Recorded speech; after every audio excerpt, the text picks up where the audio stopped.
Hi, it's Caitlin from Really Big Plant. Thank you so much for joining me. We are going to be attempting to do something that I think will be really cool. Honestly, not really sure if it's going to be feasible. What I want to do today is actually attempt to unbraid this money tree. Really Big Plant.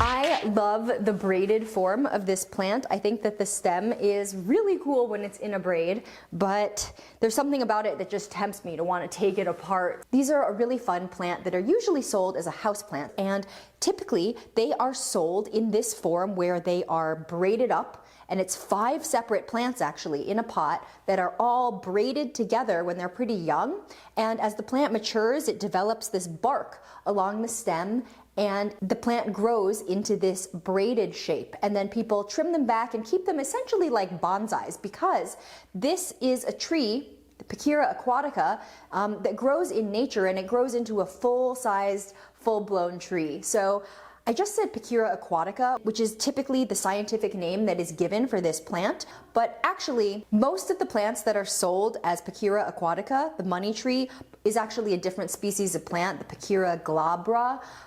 They look virtually identical, and you can't really distinguish them until they produce flowers and fruit. That being said, for the most part, it's commonly accepted at this point that most of the plants being sold as money trees and given the scientific name Pachira aquatica are actually in all likelihood Pachira glabra, and Pachira aquatica is a little bit rarer of a plant. So I'm not sure exactly which tree this is. My guess is it's Pachira glabra just because that's the more commonly grown. So the money tree, Pachira aquatica and Pachira glabra, both originate from Central and South America, and in their natural habitat they grow in very moist areas where there is a lot of water by a stream or a river. One of the other important distinctions between the Pachira aquatica and the Pachira glabra is that they do produce different flowers, and the fruit that they develop is actually quite distinct. One of them is green and one of them turns more into a nut. So one of the common names for the money tree is the Malabar chestnut, the Guinea French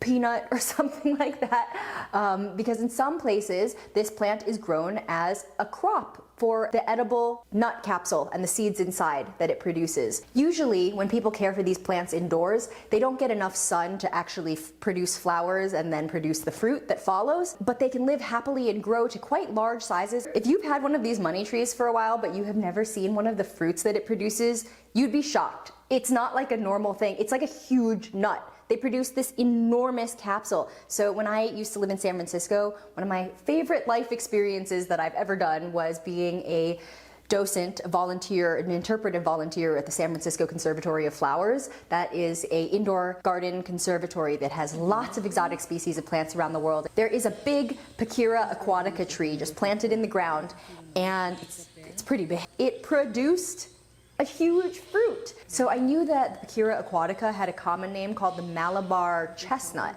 which is a little bit weird because, like, where's the chestnut? Turns out they do grow something that's like an enormous nut, much bigger than a chestnut, this huge brown nut. And as it matures, eventually the seeds inside bust open the outer capsule, and you know it's ready for harvest, and the seeds are very nutritious, as nuts tend to be. In nature, the plants are not found braided like this. I mean, if they were, that would be really cool. But no, this is the work of man. This is done by people, and these are called Chinese money trees because this braiding concept was created in Taiwan, where this plant actually became an enormous export for them, and they really popularized this plant, the money tree, as the house plant that we know it today. There is association with the number 5 being lucky, and so this plant is said to bring prosperity. It's kind of similar to the lucky bamboo, which you see being sold braided, a symbol of luck and good fortune, specifically financial good fortune.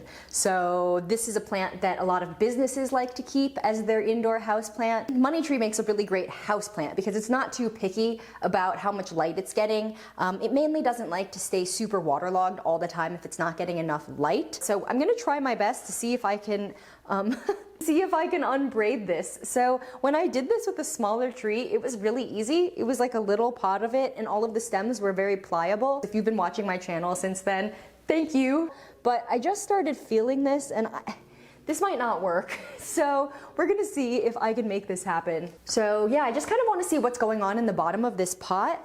I got this for $36.98, $37 from Lowe's a couple months ago actually, and just popped it up in my living room corner, and it's been doing great in a really dark location where a lot of other plants have not enjoyed living. So I haven't given it any special treatment or anything. I just put it in this dark corner and it's doing pretty well. The other thing is, this is a plant that wants to grow huge in nature. It's a big tree, as we discussed, and one of the things that keeps it small is being root bound, like a bonsai. So right now, this plant is kind of like a giant bonsai. It wants to be a huge tree, but when they're braided and bound up, they tend to stay smaller just because they physically can't get bigger. These are a really easy plant to propagate and to prune. You just behead it. You chop the heads off, not the individual leaves, but you cut through the center stem and it grows new branches. They come right back within a couple of weeks. And then if you behead it, you can propagate the top piece. One thing that it does have that I didn't notice when I bought it, I guess I didn't look that close, but it's missing one of the trunks. One of the stems is cut and is not there, so it must have died off, but it's still integrated into the braid. So that's also part of the reason why I want to repot this. I want to get this dead stem out of here. And then over here, I have this ridiculous bin. This is a drawer from like a set of drawers. It was the biggest container that I have at the moment that's available. I expanded a whole bunch of cocoa coir in here last night, and I've got this ready to go for our repotting. I'm gonna need to amend it a little bit with some stuff. Let us begin the tree. So does it make more sense to do the unbraiding first, or to try to unpot it first? Okay, let's try unbraiding it first and see what happens. Okay, so these aren't tied together at the top, but the stems are very like, this might not be possible. I underestimated how stiff these were.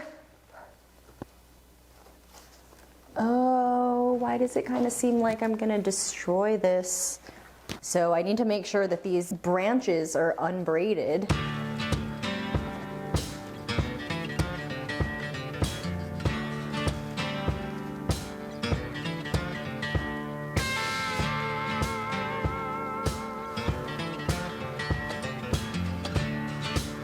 Okay, I just did my best to try to untangle the stems up top. I tried to just like uncross them a little bit so that they won't rip each other apart when I try to unbraid these stems. So my neighbor across the fence has a little baby, multiple little babies, and they keep tossing one of them up in the air. I keep seeing this baby go flying up above the fence. Okay, this takes strength. Do you see how, like, these are fully trees. I'm like yanking on one of the stems and it's not budging. So I don't know what I was thinking. We're gonna have to just do this really slowly, one little bit at a time.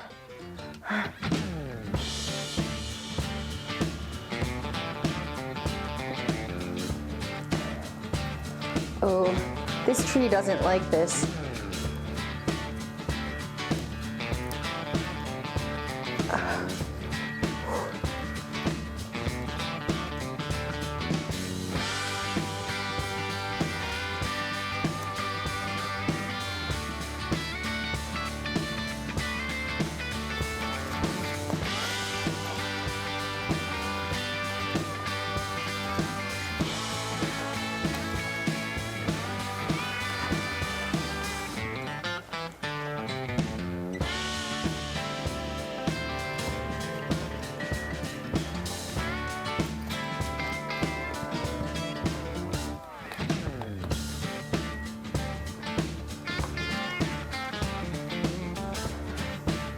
Whoops. This piece, by the way, is not propagatable. I cut this on the leaf, on the petiole, which is the leaf's stem, as opposed to cutting through the main stem of the plant, which would be required for a propagation.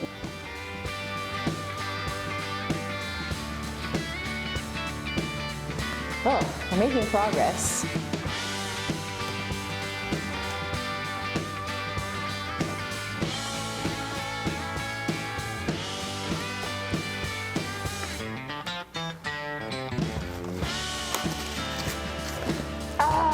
crap. Okay.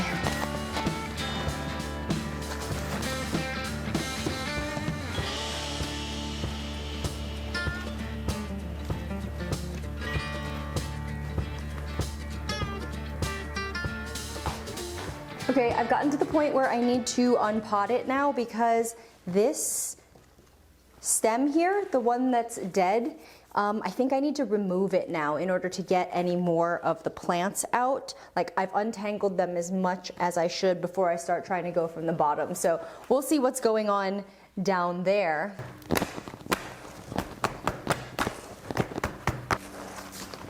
Massaging the pot to loosen up the root ball. You can take a pot with a little towel and use it like a stand for the neck of your tree.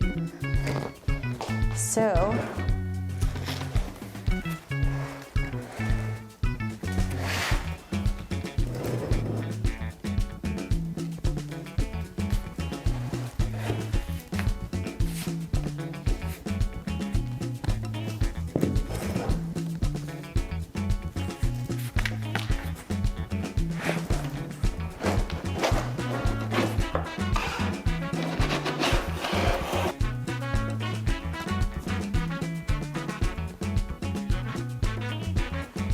okay, so all these little lines in here, these are roots. This plant grows relatively thin roots.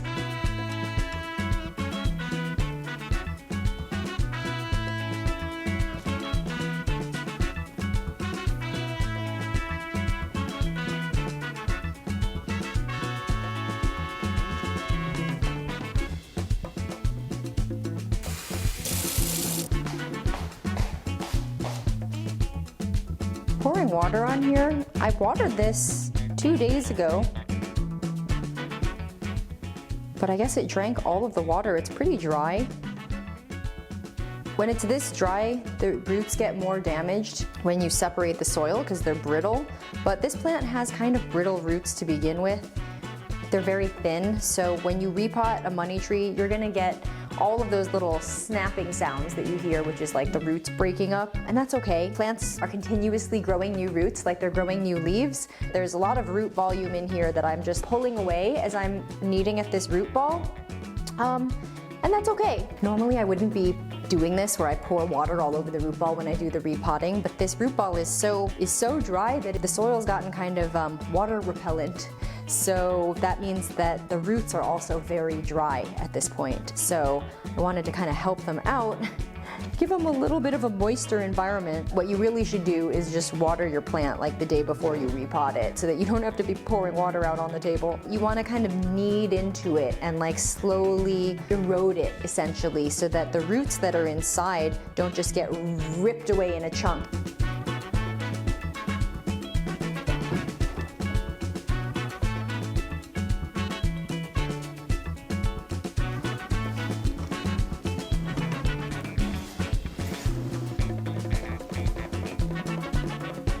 Aha! You see this disgusting squishy thing? Yikes, that's yucky. So this is the dead one. You can just get that out. Oh look, it doesn't have any roots.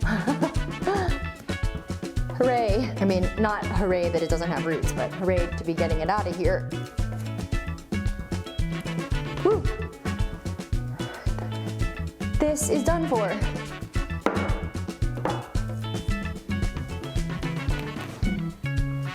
Ooh.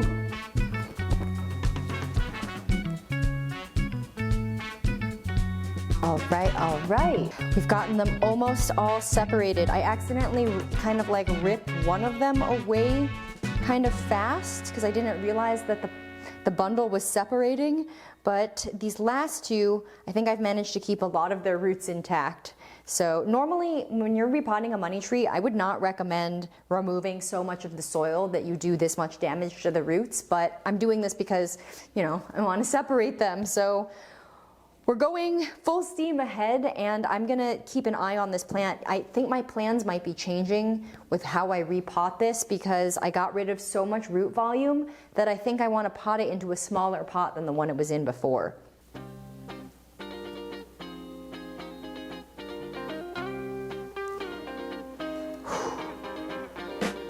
It's nice. Okay, Let's see what we've got here. So I'm gonna turn it back the other way because the leaves, I think, prefer being in this direction.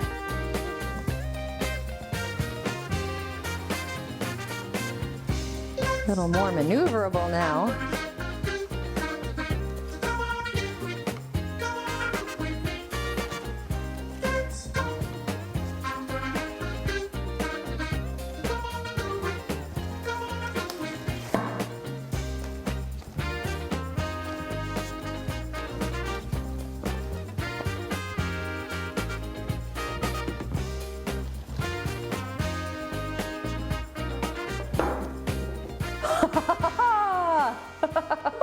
Okay, so, I feel so accomplished to have done this. You know, it's not too bad. I thought that I was gonna incur a lot more damage than this. I feel like there was actually a lot less damage than I initially thought there might be. So I feel like this is great. Also, how cool are these plants as a single stem? Like, it really, really emphasizes their tree-like nature. Or, not tree-like nature, the fact that these are trees. Now what I'm gonna do is take 3 of the plants and pot them back into this original pot that they came in, and then I'm gonna take one of them and put it in its own separate pot. This one has already branched. It's got 2 stems up here, and I just went and got a big bowl of perlite.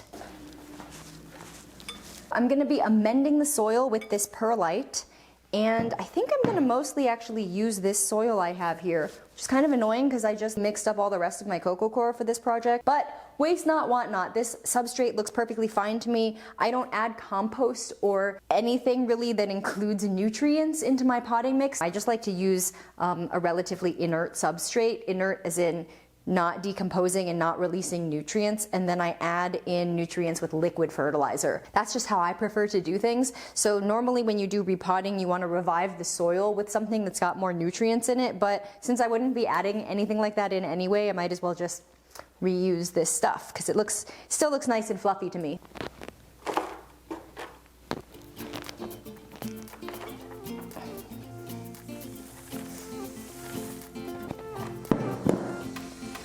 Do not breathe the dust from perlite.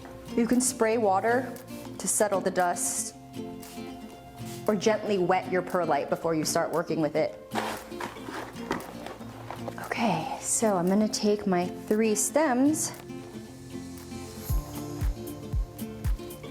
stick them in here.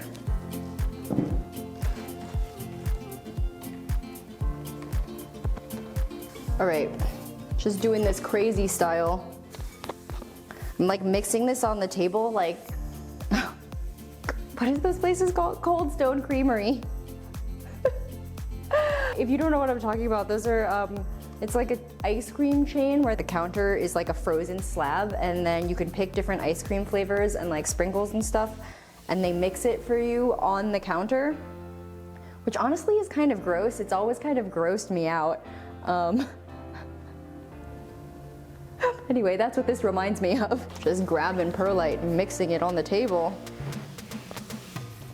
There's something really liberating about making a mess this big.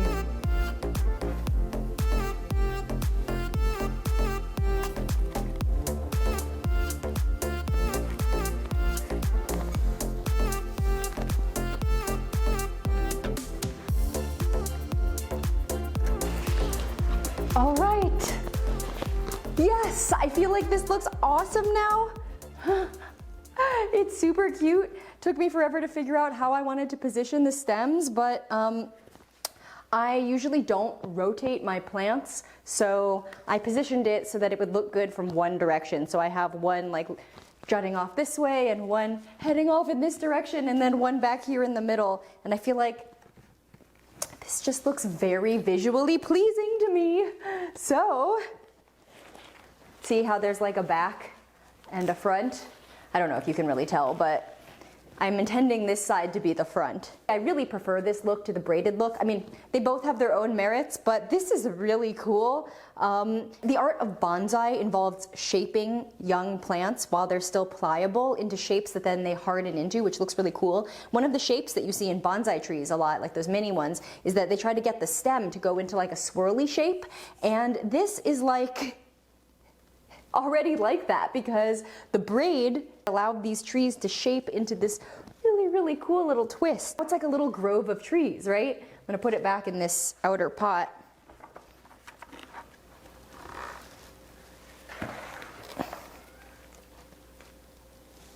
Yeah, it looks awesome now. What a cool project. I feel like it's gonna look really good, right? Look.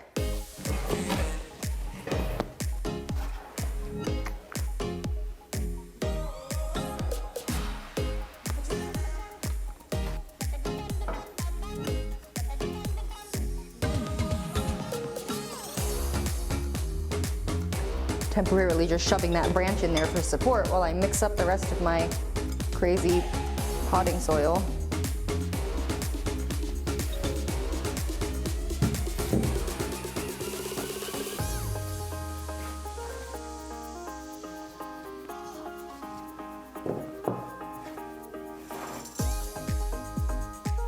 I don't have enough soil. I'm gonna come over here and mix them up.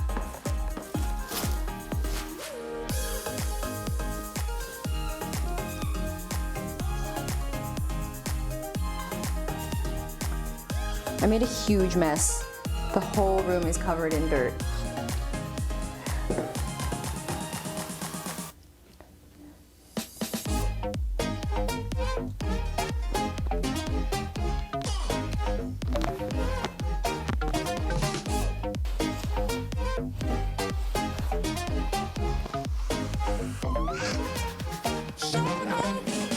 Yay! Wow, this is awesome. All right, gotta step back over here to admire my work. I've been doing this for hours.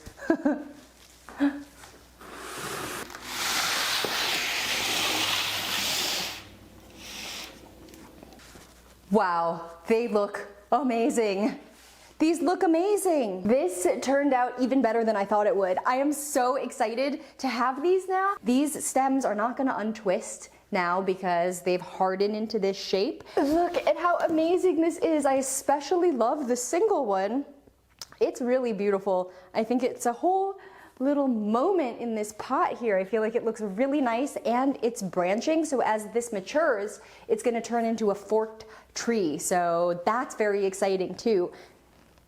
Really excited for the prospect of what this is gonna grow into, and it's also beautiful now. I might even leave this as a centerpiece in my dining room because it's just really nice to look at. I highly recommend doing this, and then send me a photo. Tag me in a picture because I would love to share it. Do you see this? Do you see how amazing this is? Oh my gosh, I am so excited. Oh, the curve of the stem is so graceful. It's just, the last thing that I want to do is add some granular fertilizer into there. So I have this stuff called Osmocote, that's a brand name. This is just a slow release fertilizer mix that comes in these little pellets. It's like the little balls that you see floating around in the soil of your plant. Sometimes you see things that are like little yellow or little green balls that are not perlite. They are little fertilizer granules. It supposedly lasts for about 6 months. Usually I add these in addition to applying light liquid fertilizer when I water my plants. So I just take a small handful and put it in.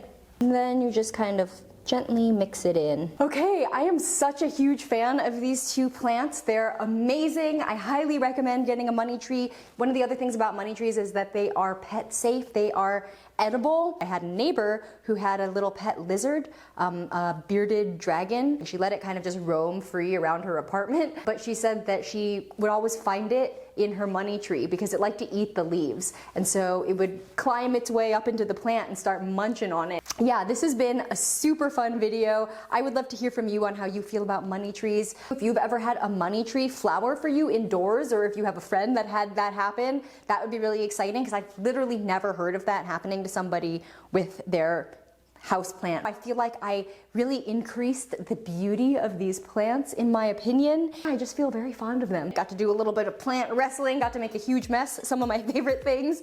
It's always fun to separate plants and multiply them into more. I'm really, really excited to have made this video. Thank you so much for joining me for it. I hope that you enjoyed watching it. I hope that your plants are bringing you joy and that you're having a fantastic planty week, and I hope to catch you in the next one. Bye.